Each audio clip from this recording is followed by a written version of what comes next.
Oh yeah, sexy biscuits. Nice.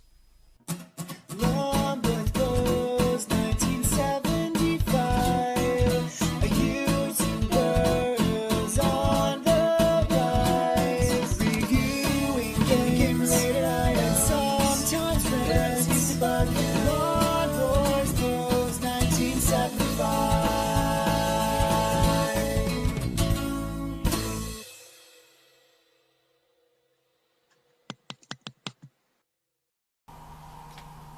Cheeky! This is Lotus 3, the Ultimate Challenge on the Commodore Amiga, released by Gremlin Graphics in 1992. Only I'm playing this on my A500 Mini. It's a sequel to Lotus Turbo Challenge 2 that was released in 1991, which is a sequel to Lotus III Turbo Challenge that was released in 1990. Obviously all three by Gremlin Graphics, and pretty much regarded as the best series of driving games on the Amiga and possibly the Atari ST, and it was one that all the kids on these systems could lord over console owners, simply because, well, the music for one thing is utterly fantastic and amazing. I'll have to talk over it as much as I can. Pretty easy feat for me, to be fair, because of copyright and stuff like that. But obviously I've been doing gameplay comparisons for a bit of fun, for just a bit of nostalgia, and, you know, to revisit Playground Wars, where I've been comparing arcade ports on the Amiga to the Mega Drive, and it's not particularly fair. So a bunch of people, when I played Super Hang-On, said play Lotus Challenge 2. Because it's unbelievably good, you know, looking and fantastic racing game. I have played it. I played it on my modded OG Xbox from CoinUps 8, and I have a gameplay of the original one. Problem with the original one for me, which did actually come out in the 8-bit, so I have a gameplay of that on the Spectrum as well, was because it was split screen like this, so, you know, we got our two-player, you know, fix of racing on these systems, was when you play it in single player, the bottom of the screen has a tits big sideways spree, so you can't, you know, so you get a really cramped image, and I was never really a massive fan of that, but they fixed that in this version, and it's the second version, I should say, sorry, and obviously fixed in this. But I think this is generally, especially by Amiga Power, regarded as kind of lost some of its luster. That's up for you to let me know, because again, I've never played it, and obviously all I know is the franchise is incredibly well loved. So all you people who said play Lotus 2, sorry, playing Lotus 3.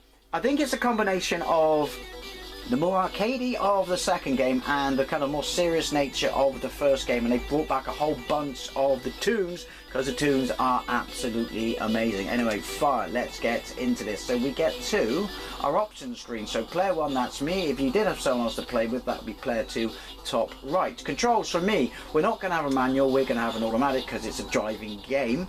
We're not going to have stick or D-pad to accelerate, because we know we will have to use it to brake, because I find when you press up to accelerate, you know, you even on a D-pad or even on a joystick, you inadvertently lean on the left or right axis, and that affects your controls and you go a bit squiffy. Look, you can have, well, we've got start game, so we got what, time trial, cup, don't know what the difference is, going with time trial, course select, player, and then also we've got split screen. I think the second game you could actually link two Amigas together. By all means, correct me if I'm wrong. So we're going to jump straight into start, because why not?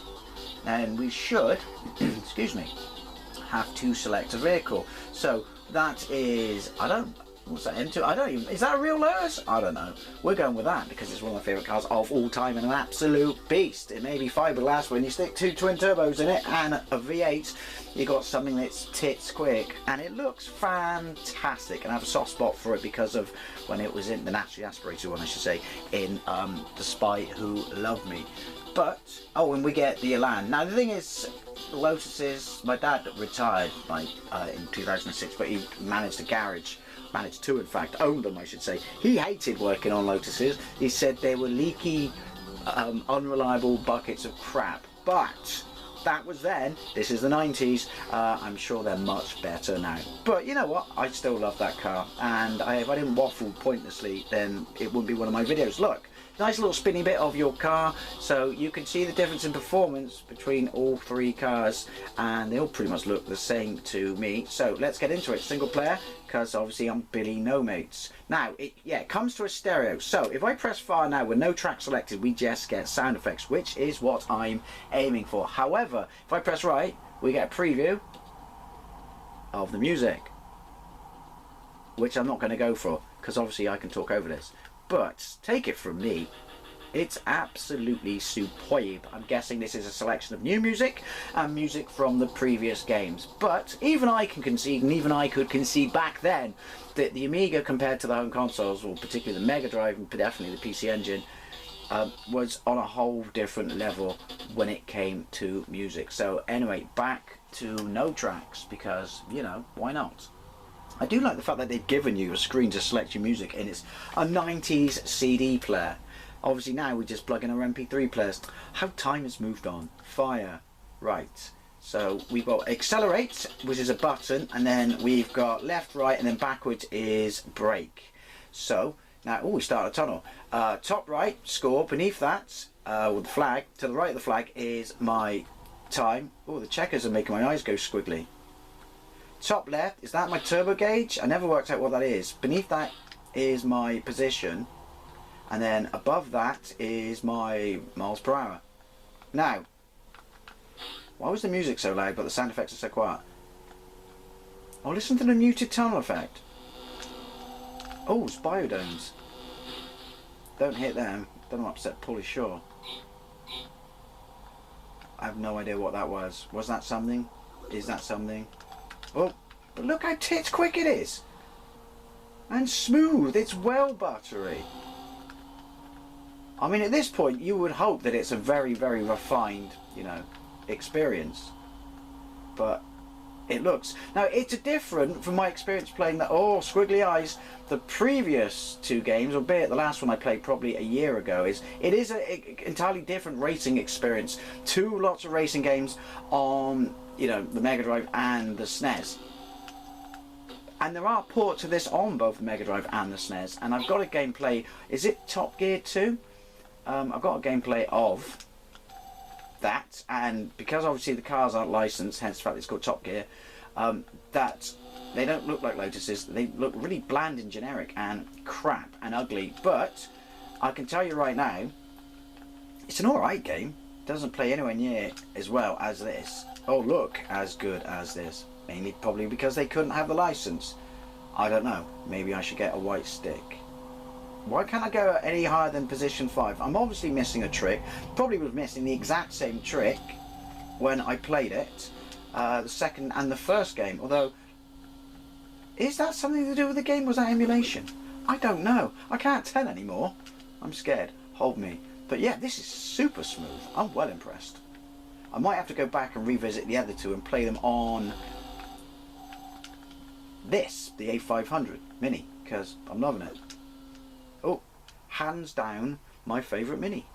Seriously, if I had to sell all my Minis and only keep one Mini, bear this in mind because when I do my piss take comparison videos, I would keep this Mini. Can I say Mini anymore? Probably.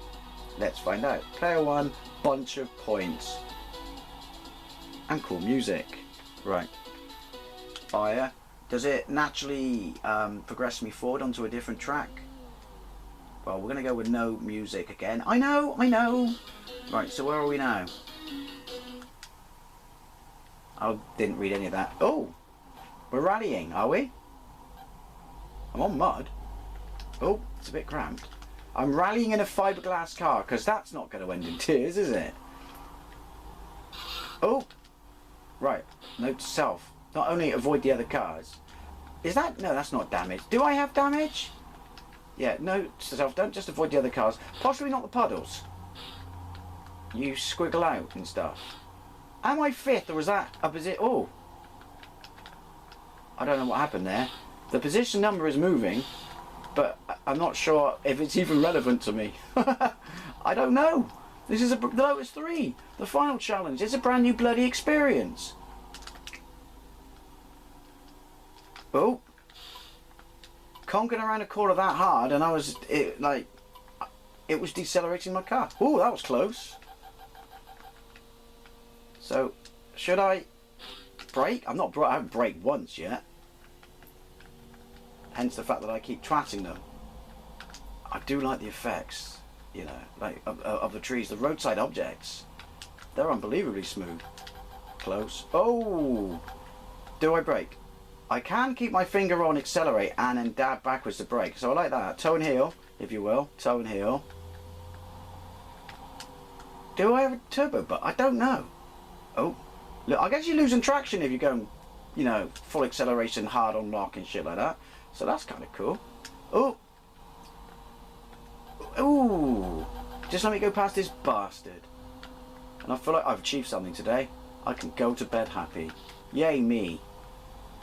No participation award medal shit here. He says he just got overtaken. Scheiße. Whoa. The controls are really, really tight. Basically, if you make a mistake, it's on you. Which is how it should be in a racing game, really. Kind of what it's like in life when you drive. Oh. Shit. Balls. Oh. The undulation is absolutely amazing, and you can argue that it's accurate that it does this, but it means when you're right at the top of a hill, before it, you know, it dips, it breaks and it dips down. Obviously, some sort, because this is, you know, essentially circuit racing, you know, track based. Some sort of level of memorization is in order, because otherwise, and when you play it the first few times, you got no bloody idea where the track's going to go. Oh, I'm assuming it is lap based. I don't know where to look at the top of the screen, I'm scared. Yay! Checkered flag. We'll have one more race on a track, but I'm well impressed with this. But I am going to go back and play the other two because, you know, they're the greats on the Amiga. I'm still going to do a bunch of my piss take comparison videos, and I probably will do, for John Gage, because he asked, Outrun on the Mega Drive versus the Amiga. I literally fired it up for 2 seconds and then I threw up behind my eyes because it was so bad. But it looked so good on the back of the box back in the day, so gotta give it a go. Ooh, fog. I remember screenshots for this, or was that the snow? Right, let's go. I want to see how your fog effect rocks my world, and that's pretty cool, actually. Oh, it's like a precursor to the N64. Harsh but fair. That's a really, really nice effect. See, I'm assuming there's fog. Well, there was fog in the second game, at least, or the first game. I need to see how, if there is a fog effect in the Mega Drive version, to see how that compares, because this is a super nice effect, and it's totally making working out where the track goes a little bit difficult. Also, none of you bastards have got your fog lights on. Oh. If it gets foggy in Rally Sport, you have to put your fog light on. That's such a nice effect. I'm well impressed. Oh. Yay. Now, I don't recall ever playing this. My brother had at least the first and second one. I don't think he had this, but I don't actually recall ever playing two-player with him. Maybe that's because he only had one joystick. And mouse ain't gonna work for me.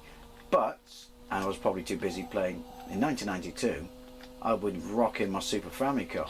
Would have had that for, well, 2 bloody years at that point. But yeah, I'll have to have a word with Ian. Ian, if you are watching this, let me know. I'll bring the A500 over and you can relive your childhood through it.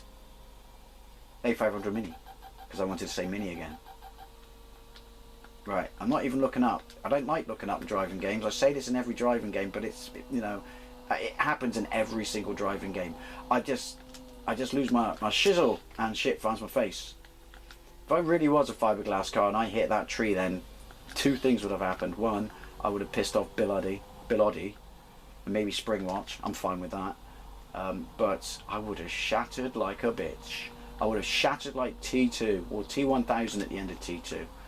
Because T2's not actually a term there, Dave. Sorry, waffling bollocks. I'm well impressed with this. Well impressed with this. Like I said. I mean, let me know if you want me to revisit it, or if you want to know what I think of the first 2 games, just go to the search option on my, you know, my home page of my YouTube channel and have a look. And also, like I said, I did play the Spectrum version, which is surprisingly good for a game that started life on the 16 bits. Right, is there a CD32 version of any of these? There must be. Probably this. I'm going to say that it's this. I don't know. Which probably just would have had CD music and looked exactly the same. Which also I would have been fine with. Oh, what? How many laps? How many laps we got? I'm scared, hold me. I'm looking around the top of the screen and shit didn't find my face. Oh, I actually tried to brake then. Hey, I did wobble after I rear-ended the bastard. Oh. I'm assuming it's still pretty easy. He says that, I don't know I'm going to make this lap. Pretty easy at this stage, and it's breaking us in. And there's a whole bunch of beastly tracks coming up. Did the second game have a track editor? Did I imagine that? Did I dream that? If so, does this game have a track editor? I mean, surely you wouldn't have taken it away if you had introduced it in the previous game. Well, there you go. I don't know where to look to see how many laps I've got or what to do in order to get higher than 5th. Or do I have a turbo gauge? I honestly don't know. I haven't read anything about this. I've just approached it literally by, let's play Lotus 3. So anyway, as always, I'd love to know what you think, especially about any of the entries into this franchise. But if you have played this one, the third entry, then what do you think about it? I mean, was Amiga Power right in saying it was probably the most out of time shite? That's not what they said. The most lackluster of the entries. It kind of burnt itself out at that point. Or were they wrong? And as always, thank you very much for watching. I'll see you later.